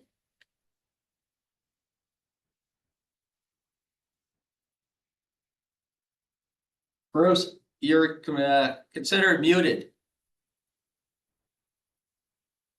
Okay. Can we go to Valerie and get Bruce another opportunity? Valerie? Hey there, hopefully you can hear me. Yes, we can hear you, Valerie. Fantastic. Could you please reset the timer? Thank you so much. I'm Valerie Fenwick, a former member of the BPAC and ATPAC, and I just wanted to add a little extra noise into the system, I guess. I wanted to say, having sat on both of those committees, the input was very, very different and eye-opening. And I would say, just as an example, there's a difference about being invited to the table to have a discussion than being able to provide public comment at another meeting where it's not a discussion. So we got a lot of different input at the ATPAC than we would get at a traditional BPAC meeting. So I did find those sitting on both those committees. I was the BPAC representative for ATPAC. Very informative and a lot of really great different input. I would say when you look at this criteria, biased, but not on the current committees.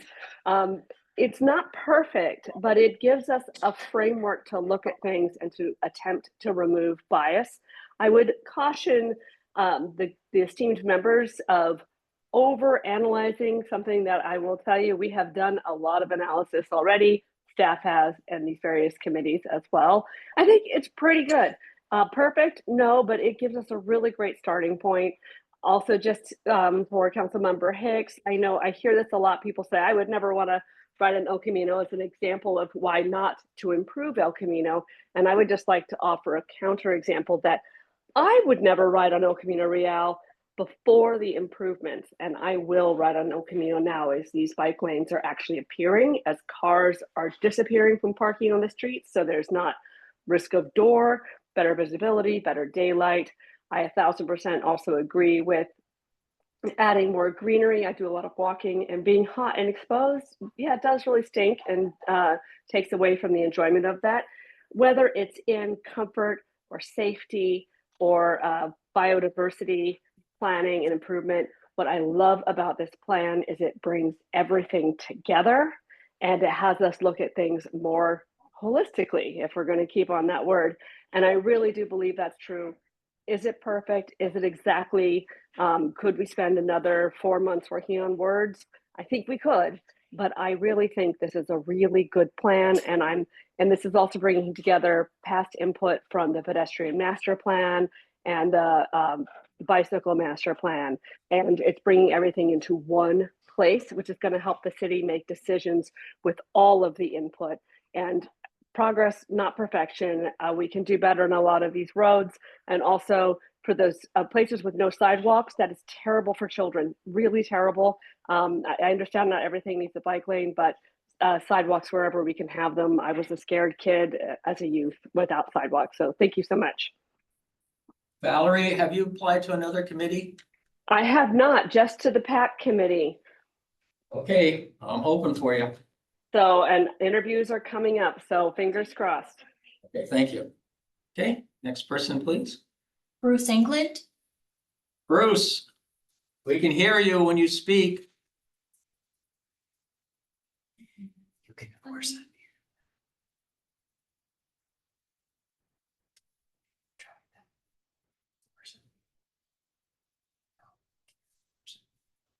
Do we have anybody else in the queue?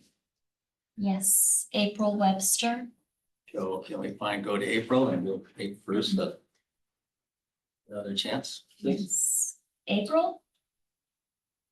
April, you're also muted. Thank you. Okay, now you're unmuted. Yes, April, we can hear you. Thank you. Wonderful. I'm also, like Valerie, member of the ATP TAC, and I want to agree with her that we spent a lot of time and we pulled in a lot of experts from our community, and the plan is moving towards a more holistic one that really reflects how people actually move through our city. And I think this shift is meaningful. As Valerie said, it's not perfect, but it's pretty damn good. I also want to commend staff on the outreach efforts, especially to include those who don't typically participate in the planning process. That kind of engagement is crucial to making sure our streets serve a wider portion of our city, not just the typical middle-aged male bike commuters. And our cities are streets. Our cities and streets are at their core a product. We want people to use them. Apple doesn't build its products for just one market sector. And this is why we should design our streets for more than just one group. We need to think about our streets as a product that serves everyone in our diverse city. And design and comfort of our streets should reflect that broader vision. And I think we're doing that, doing a pretty good job of that. I do want to focus on the safety and comfort section and what Allison had to say, as this is where the human experience of our streets should truly come through. I'm really happy to see it there. However, I would strongly urge that as we move forward in this, that we define it a bit more broadly and provide clear examples that capture its full range. I've used grading matrices like this to evaluate projects for MTC's active transportation project funding in a few rounds, and it's really important to get it right to ensure the policy translates into what's getting prioritized. I also just want to iterate a bit more on comfort. It's not just about avoiding discomfort. It's about creating streets that people actually want to be on. that invite connection, offer relief from the heat, make people want to linger, shop on our streets and our businesses, interact and enjoy their surroundings. And right now, too many of our streets are designed just to move people through quickly in cars. But what if our streets were places worth staying in? We're competing with the comfort of built-in AC, stereo systems, and pretty cushy seats in cars. Let's build our streets in a similar manner that are comfortable and invite people out of their cars and use.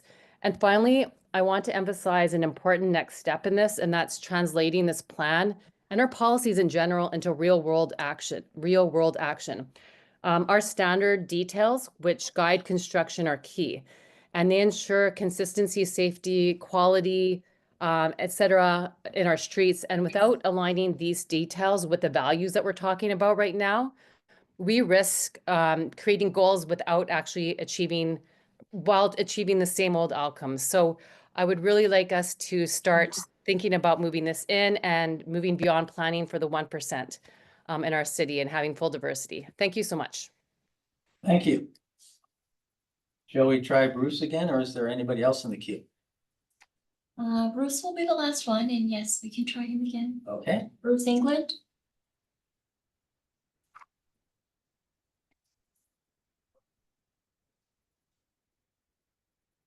I'm not sure. Good. Folks, may I go deviate a little bit? I'll call. That's okay. Yeah. I'll lower his seat.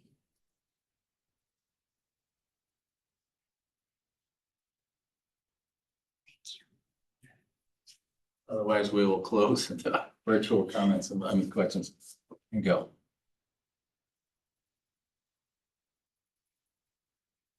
Okay. Okay, unfortunately, we are unable to connect with Bruce. A new hand came up, Cliff Chambers. Cliff Chambers, okay. Cliff. Mr. Chambers, can you hear us? My comments are pretty much in line with the questions that the council members came up with in previous testimony. But I do feel it's really important to emphasize a few points, and I'm really happy that staff had listened to the feedback at BPAC about the importance of crossings. They didn't say when they would look at that, but when you really look at a pedestrian network, there's really several important things. Certainly the trails are really important. Certainly being able to walk in neighborhoods that are comfortable are as part of a network. And closing the sidewalk gaps are all really important. But crossings are particularly important. In intersection, we have some really scary intersections where pedestrian crossings are not good. We have a lot of mid-block crossing gaps that have not been identified. We did that in the California Complete Streets, and they had to go back and add those crossings. There's many areas around the city that have those kinds of mid-block crossings. They're not really incorporated in the criteria, so I think crossings need a lot more attention. The other thing is that we have a network of pedestrian signals, but I have been walking a lot lately, and the lack of accessible pedestrian signals for people with low vision is just not there. You're not hearing the chirps, you're not hearing the walk, walk, walk in about half of the intersections that I encounter. And I think shade and comfort is really part of comfort. And I think one of the enhancements to the map would be an overlay of where we have gaps in tree canopy to provide shade to that network. That is a very important part of the pedestrian network. And I think we really need to look at this holistically and incorporate those other elements. I'm really not going to have time to talk a lot about the holistic bike network, but I just want to add that I think when you talk about bicycle boulevards, or the Bryant Street Bicycle Boulevard, where bicycles have priority over cars. There's nothing in here that really speaks to that. And it's not only a matter of walking to be pleasant, but where bicycles really have priority, and we really need to set that aside.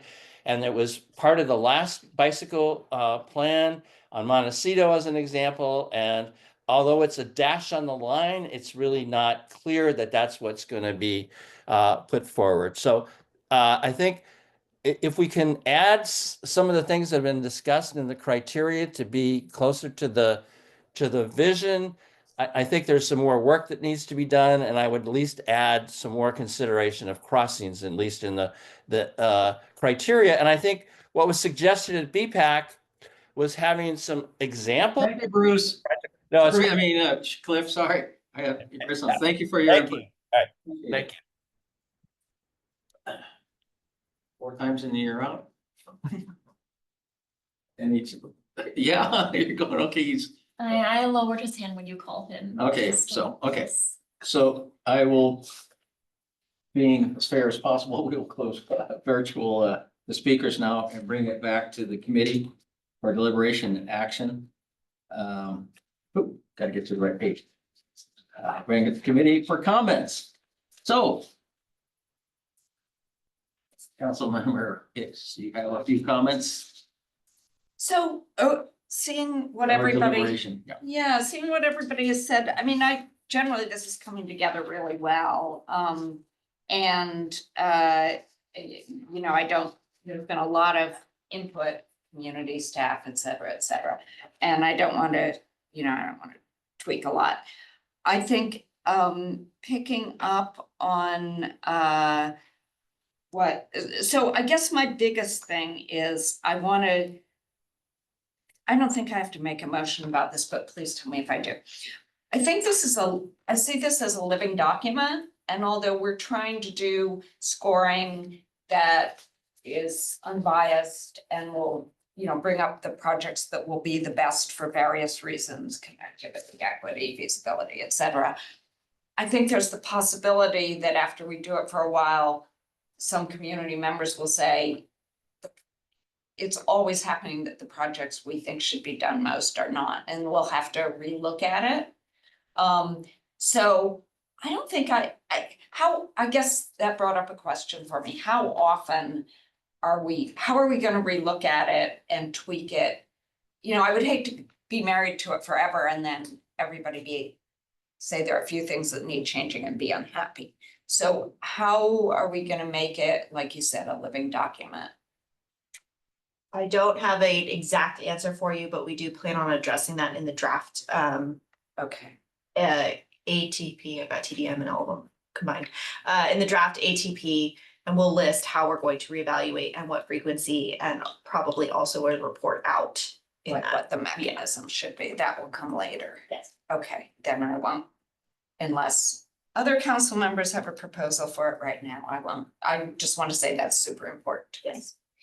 And then another, I do have a concern that, and this is similar to the aligning with the vision statement. The vision statement says a lot about what some of the community members said about making our streets into places we want to be. The difference between driving and walking. When you drive, you go really fast and it doesn't really, like the commenter said, you have your air conditioning, your music, your cushy seats, you don't really care how bad everything is out there. When you're walking or biking, particularly walking, it's different. So I want to make sure that we're aligning. The vision statement really reflects that, and I want to make sure that our scoring criteria really aligns with that. I don't know if we need tweaks now or later. I'll let other people address that, but I do want to make sure we're aligning with the vision statement. And then one of the residents also brought up gaps in the tree canopy. Now, I have a feeling that will overlap with an equity issue. I think in some of our lower income neighborhoods, there's less of a tree canopy, particularly on the streets, so that you're sort of not attracted to walking and biking. Do you anticipate doing a tree canopy, some a map that reflects that in any way? Our sustainability biodiversity plan, I believe, is looking at tree canopy, and that is not something that ATP is not part of our scope. Although we did have it as part of the existing conditions. So it fed into that. So I think it's pretty important.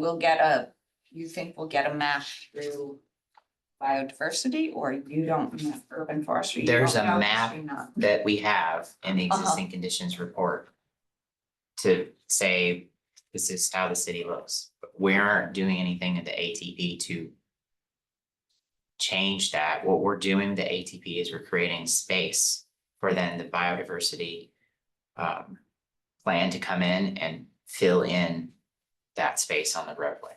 And how they fill that in depends on that planning process and whether it's trees or any horse, sorry, there's a horse comment before, any host of possible planting or biodiversity strategy, pollinators, things like that. Okay, can that come to us at some point, just to look in the context of the ATP or? We'll have to have that conversation with that group. That's That not a, conversation. yes. Okay, maybe. Yeah, so those are if other council members want to take those further, my main concerns are that it be a living document that we review and make sure it really is turning out the way a couple years down the road. That it is what we want, and then also if there's anything to align it with the vision statement. Those are the two things that are outstanding to me. Mayor, before you begin, what is your ask? You have here, what is your ask? So we're asking you to recommend for staff, us, to proceed with the development of the ATP. That's on the back page Following here. those bubbles that we said, here's our path forward and here's how we get to the end.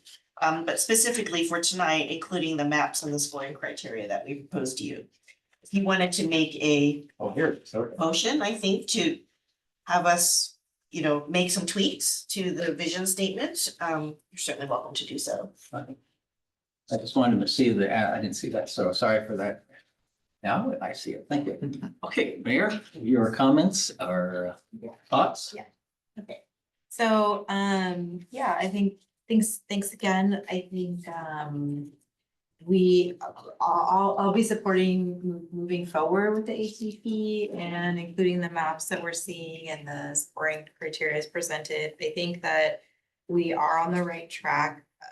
There's just, I think we discussed a couple, tweaks and I'll go over that. I think that one of the things that, I didn't bring up as a question, but something I've been thinking about is how the ATP can address the last mile issue that we tend to have for folks when they, in terms of accessing transit. So that, and then just like re-looking at the maps and seeing that a lot of it is dotted lines and it's not anything, solidly connecting whether pedestrian or bike. And really how we might shore up some of those networks, because I think that, appreciate the conversation about the comfortability about people being able to get outside.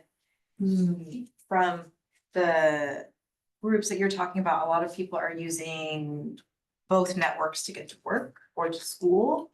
And I'd love for both of our holistic maps to kind of address and include that. So I think, the connections here, the dotted yellow that we're seeing for the pedestrian, in terms of being able to connect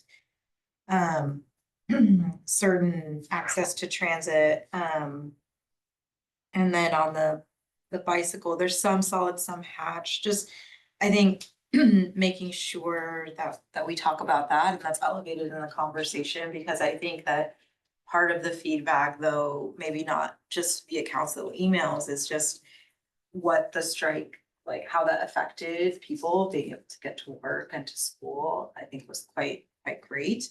And I live next to a light rail stop, so just like how silent it was, right? It's just a lot of my neighbors are using that, families are using that. So I just want to make sure that the ATP, while it includes all the different, safe routes to school, Vision Zero, we're also addressing last month. Yeah. And we do have a, one of the scoring criteria does Yeah. address last month. But I think, I just want to elevate that, I guess, in the conversation. Because I think that that's just important as, to me, that's just as important as other elements that we're talking about, right? Because people need to be able to get through our city. And then appreciate that staff is gonna look at the crossing and intersections. I think one of the things that I've been thinking a lot about is how certain city infrastructure interfaces with these routes. And, in particular, we've been receiving increasing feedback, and I think it came up at BPAC on, or no, sorry, it was on the VTA comment that I saw, like no turn on red. I think finding ways to address that as we're going forward, in potential projects. And getting rid of slip lanes. I'm just gonna talk about that till they're all gone. What? Slip lanes?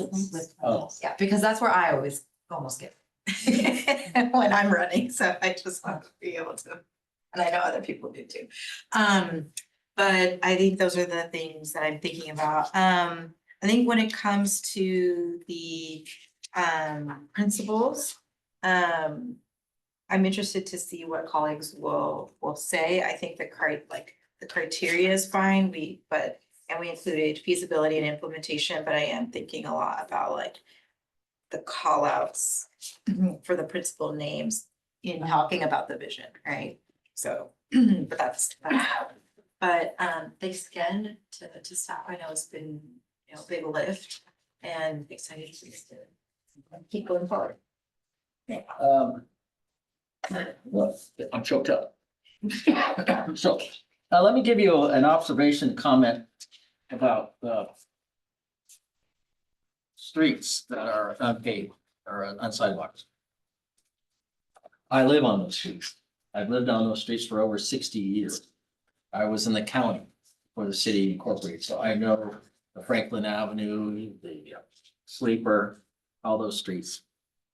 And the thought of us incorporating is a far fetch.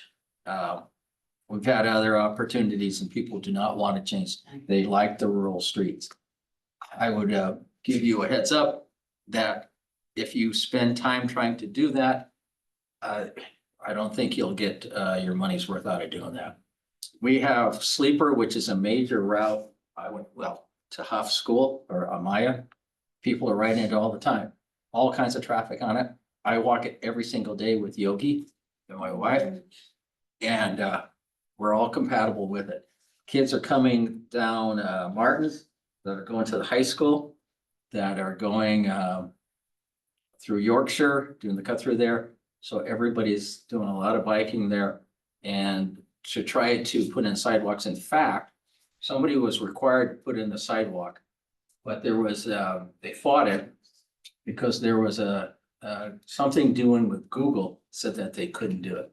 So that is a bit of history, and therefore you see we have new development in there and sidewalks aren't going in. So if you wanted people to go, get them to go to Eunice, that has sidewalks. So that's something about, this is my section of town right here. And I know it very well.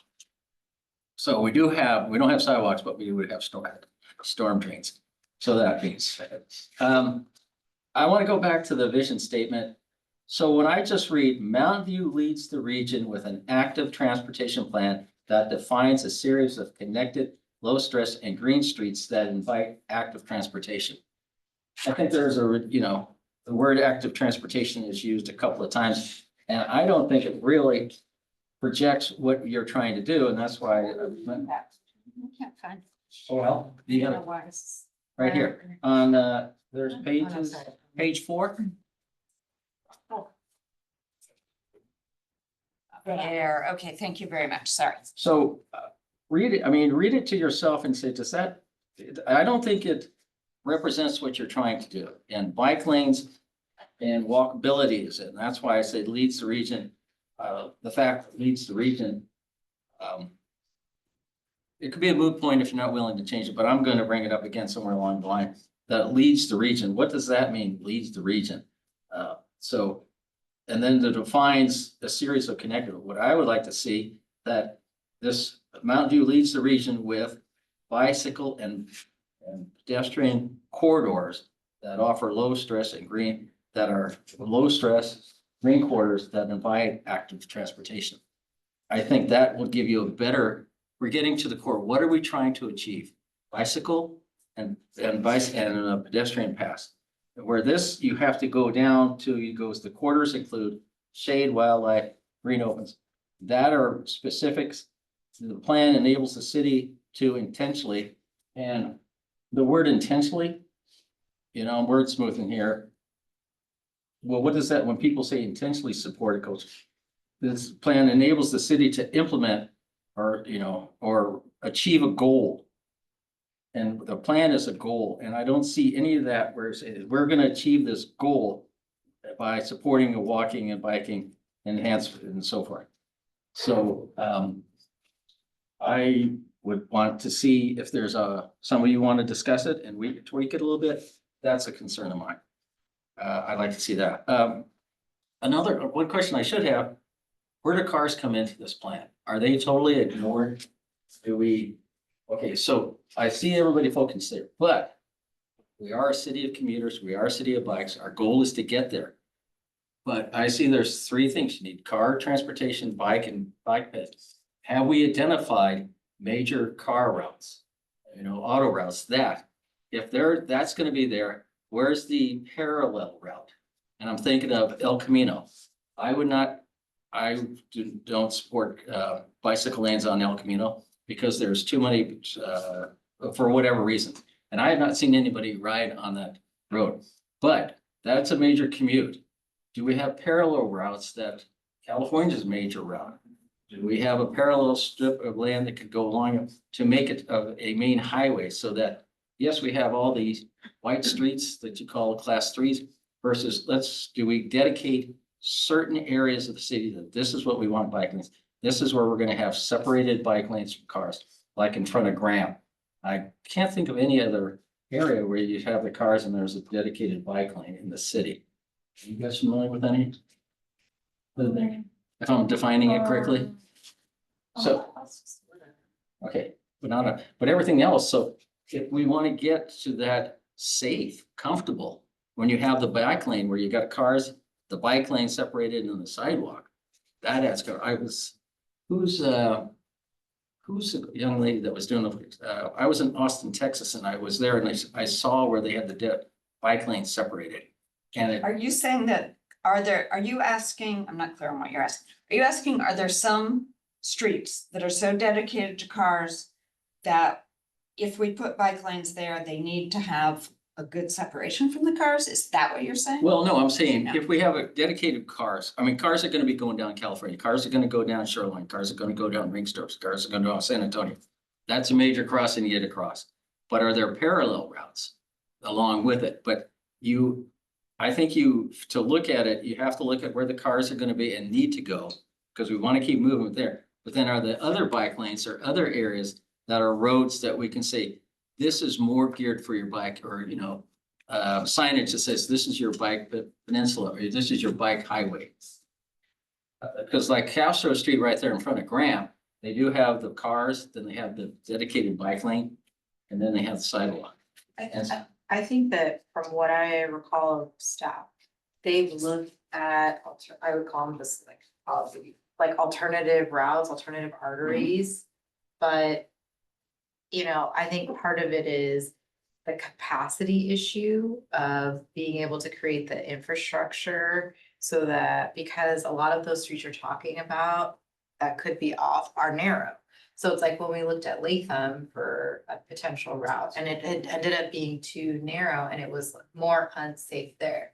So I think staff has evaluated different. So you're getting to the point, yeah, so, but I think that I made a motion to support the staff recommendation, so I don't know where you are, Allison, but I think. I would say. Okay, yeah, so. Oh, I didn't hear the motion. I'm sorry. Okay. I mean, I remember saying it, did I say it? Stop it. I said I'm going to support, maybe. I'm willing to maybe it support. was a That's a motion, statement. But yeah, You have to yeah. bold it. Okay, so, let me finish my comments and then you can make your motion. Yeah, sorry, I thought I did. In my mind, I did. Because this is, so these are, again, my thoughts. I haven't been here. You guys have been involved. It's something new. You say you're too late to get here. But that was concerned about cars, because we always concentrate on the bikes, but there's still the monster in the room is the cars. So you gotta work with that. Okay, I will finish up because I can't add any more to it. I made my comments. I'm concerned about the statement. I'm concerned about the map should show a more defined, here are our main routes. This needs to be clear so that all people can look at it and go, yes, and here's potential project. So I will entertain a motion from council, from the committee to adopt. You want to put that back on? Yes, sir. Recommend staff proceed with development of the active transportation plan, including maps and scoring criteria as presented. Is that your motion? It's not mine, it's hers. I know. Okay, is that your motion? Do I hear a Then I'll second? second it.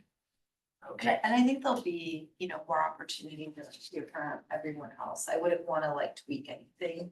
Cause we already voted on the vision statement, but I'd be open to hearing if people had anything else to say when cause it'll go from CTC to full council. Yes, all right, okay. Do you do roll calls here or do we just say raise your hand? Or do you have a question? I just wanted to make a comment that we will not be taking this specific topic to council. This milestone, This milestone part is of just the- going to CTC. the draft will go to The council. draft and Yeah, the draft. But if policy, he wants to bring up other. yes, you will, council will see this again. It's Yeah, just yeah. not this specific milestone of the criteria. Will there be another milestone in front of this committee before it goes to council? Yes. Okay.